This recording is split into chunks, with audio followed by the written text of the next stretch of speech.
Hey everybody, Prepper Nurse 1 here.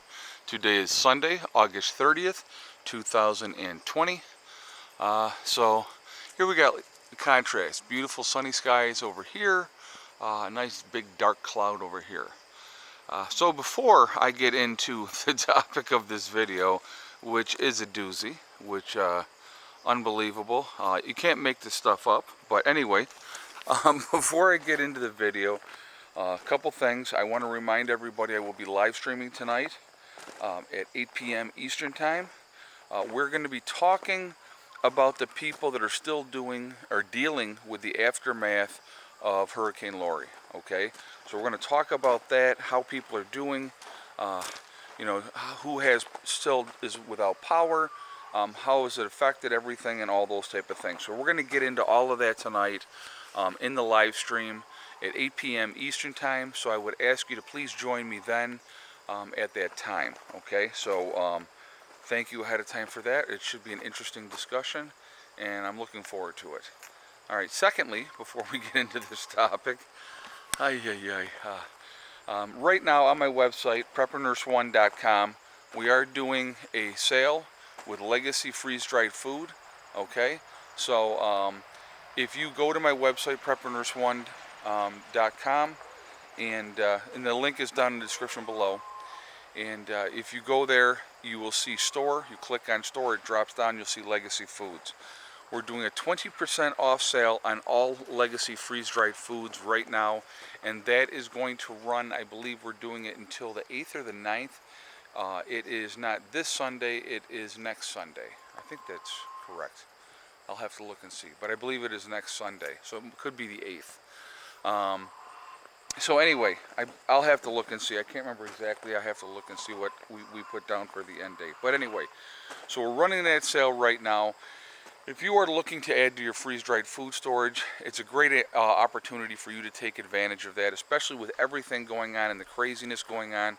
I wanted to do that sale now because Legacy has their ship times back to normal ship times, which is generally about 3 to 5 days after they get the order in. Okay, so we're not talking about people having to wait for months. We're talking about, you could probably have your food within 10 days to 2 weeks by the time everything is processed and done. So that's not bad at all, okay? And again, now would be the time, in my opinion, to take advantage of that before the next round of craziness kicks off and some event happens where people start to panic again like they did in March and February, and everybody ordered all at the same time. And that's what happened in March and February. Excuse me. So while we're having a lull and there's not the panic and craziness at the moment with everything that's going on in the world, take advantage of that window of opportunity because they've caught back up with things, and so we'll go from there. Okay, so now let's get into it. Oh my goodness. All right. So, where to even begin with this one? This one is unreal. So, family. What you do for family, the drama of family. Okay, so first of all, I don't do drama. I'm a big believer in peace, quiet, relaxation, not stressing out, not having a bunch of drama. Okay, my family, because of with my sister and her husband and like that, lots of drama. Okay, all centered around my brother-in-law, all of it. I couldn't even begin to tell you. I could tell you some stories, and you guys are going to be like, oh my God, are you kidding me? Okay, but we're not going to get into that because I'm not looking to bash anybody, all right? But today's the day that my brother-in-law was leaving permanently, okay? He will not ever be back at the Homestead, number one. Let me just put that out there. You will never see him again here on the Homestead because he will never be back, all right? So today's the day he's supposed to pack up the rest of his stuff and be gone for good. So yesterday, he had packed up a bunch of stuff. Some other guy showed up. I don't know who he'd been talking to and stuff like that. And that other guy helped him take a bunch of stuff out of here. All right. So I had gone out in the morning, and I got back here to the Homestead probably 3 o'clock, in that range. Nobody was here. He was gone. Okay. So I'm like, okay, whatever. So about 8 o'clock last night, I'm just relaxing, in the house, on my laptop, because now it's that time of night, and it's just kind of chilling out, winding out time. And my phone rings, and it is my brother-in-law, and he starts off with this bizarre story. Bizarre. He said, man, I got to tell you, he goes, I don't know if you know it or not. Oh, so, no, so first of all, let me go with the first part of this bizarre story. So he says to me, first of all, he goes, you know that guy that was here today? And I go, yeah. He says, well, we got to his place. He's a raving alcoholic. He pulled a knife on me and stabbed me with a knife. I'm like, what? Okay. It just wasn't making sense. So if somebody pulled a knife on you and stabbed you with a knife, wouldn't you call the police? Wouldn't that be your course of action, right? So he starts out with that. Then he says to me, hey man, I don't know if you know this or not, but down the road from you, he says there's these Arkansas boys. And these Arkansas boys, they're bad news, and they'll come and they'll take all kinds of stuff, they'll steal your stuff and blah blah blah. And I'm like, listen man, I said, because I've had it like to hear. You have no idea, right? So I'm like, listen, I'm not concerned about it. Well, no, man, these guys are the real deal, and they multiply, and more and more come all the time. He goes, they're sitting back in there, and he goes, I don't know. He goes, it's not safe. It's not safe. And I'm like, Mike, I've been up here like 6 years, so I'm not concerned about it. And then he goes, well, yeah, all right, cowboy, and he hangs up the phone. I'm like, whatever. So, but he was here when he called me, so he's here. And he makes his phone call, right? So the next thing I know, I crashed kind of early, and I got up, and he's gone. The truck is gone, and I'm like, okay, that's kind of weird. I went back to sleep probably about 1:15 in the morning. I go to sleep. I wake up at 5 this morning because there's been a lot of stress and a lot of drama between him and my sister, and they try to pull me into it, and I keep telling him I don't want to talk about it. Oh, well, you're on your sister's side. Yeah, I'm on my sister's side because she's my sister, and I know the history, and I know him. So I'm not going to get into all those details, but yeah, let's put it like this: not a trustworthy person at all. Not anybody you're going to want to have around. And deal with in any way, shape, or form. That's the reality of it, okay? So anyway, this morning, when I woke up at 5, he was still not here. And so I had called my mom at like 6:40 to see if he had showed up out at their place. And she, because their last day in the apartment is tomorrow, and that's why he had to be out of here today so they could finish moving their stuff in here and get in here. So I called over there, and she's like, no, we haven't seen him or anything like that. And I said, okay, well, I said, if I don't hear from him or see him by 9, I said, I'm going to call him, and see what's going on, because he's got to be out of here by 5. So then my sister gets a phone call from Mike. He is in a trauma unit down in Rochester, New York. And so he says, I wrecked a truck. I hit a telephone pole doing 100 miles an hour, which I find hard to believe that it was 100, because he probably wouldn't be alive if it was 100 miles an hour. But anyway, and he got a DWI. Okay? And so he says to her, you need to come down and see me. And she said, well, why don't you have Sherry or whoever, he's been talking to a bunch of different women online, which she has been able to see. Because of the access of the phone and the internet, and how he set up his Facebook account or whatever. Why don't you have Sherry come down and help you or see you? And so then he calls her back, and he's like, "Oh, come on, please bring me some clothes." I mean, this is a game that has gone on forever. So I went down to the police station in town and said, was there an accident locally involving a white pickup truck? DWI, and somebody being taken to the hospital, down to Rochester to the hospital. And so he looks it up and he says, you know, not in our county. I said, okay. So then I called my sister. She called the state police, and there was a town that he did have this accident, and so that was true. He totaled the truck. You know, ridiculous. Okay, that black cloud that is right like there now, it's moving over this way. It's going that way. That is my brother-in-law. Okay, he's a black cloud. Drama, drama, drama. Negativity, negativity, negativity. Again, I could tell you stories. I mean, you guys would be like, no way, I can't believe you actually let this guy come onto your property. The only reason that I did, guys, the only reason I did was because for my mom and my sister. All right?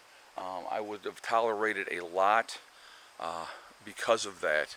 And, you know, but he knew that if he came here and was living here full time, that I told him, I said, you will not be talking to my sister the way you've talked to her.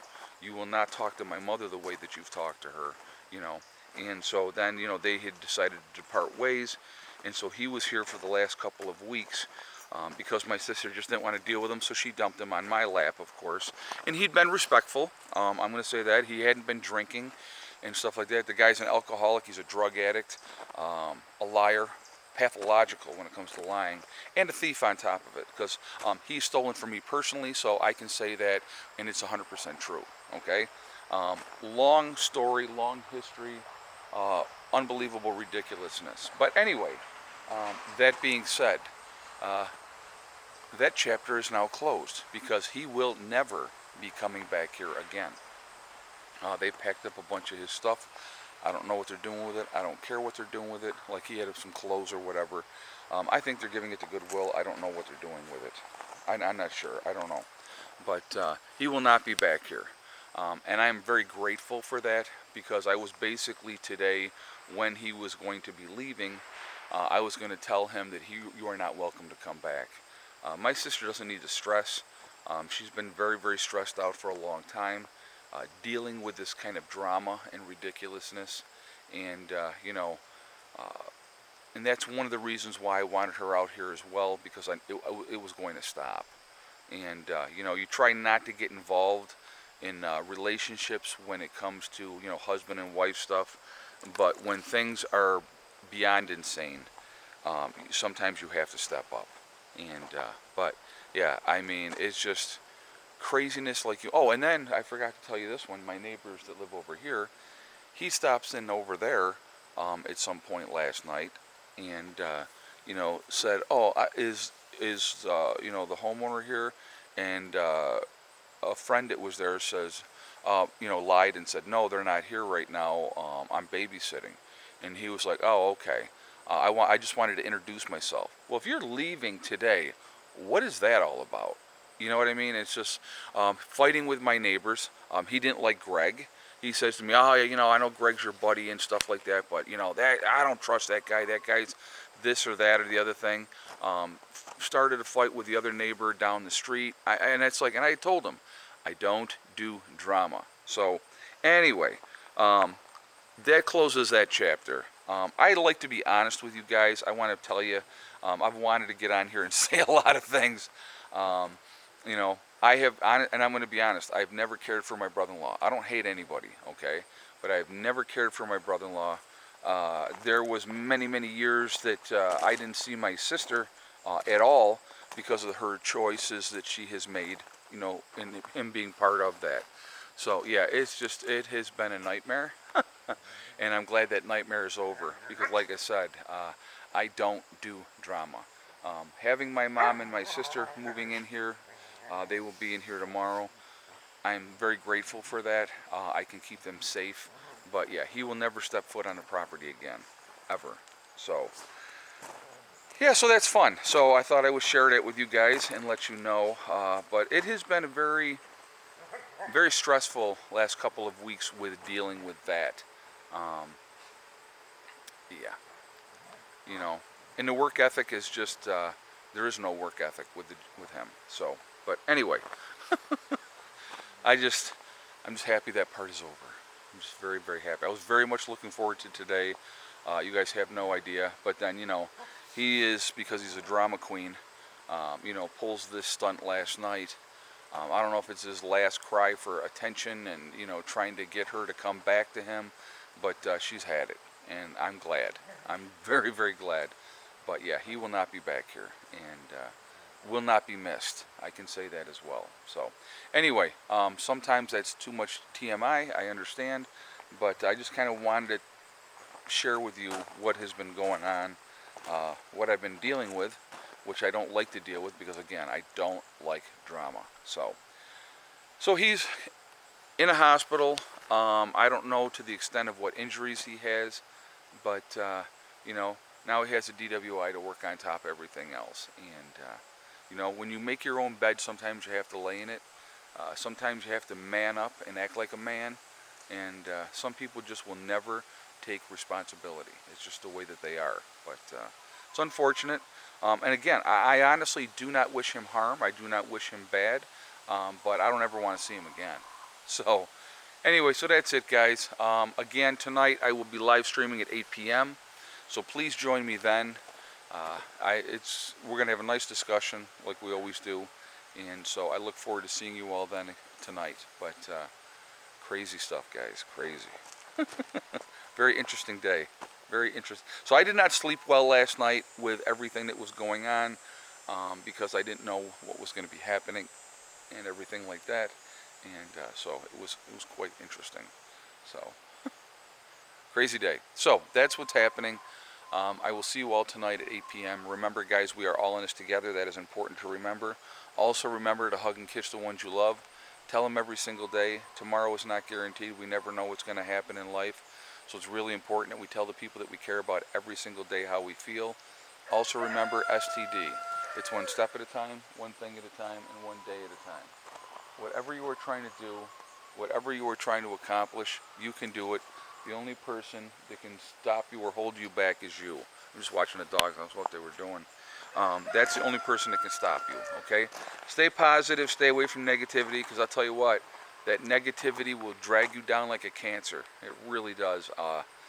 Man, it is unbelievable. When you have somebody like that is just always negative, it's like a festering boil. It's unbelievable. Or, you know, or you have that person that is always the victim mentality. It will suck the life out of you. It's very sad.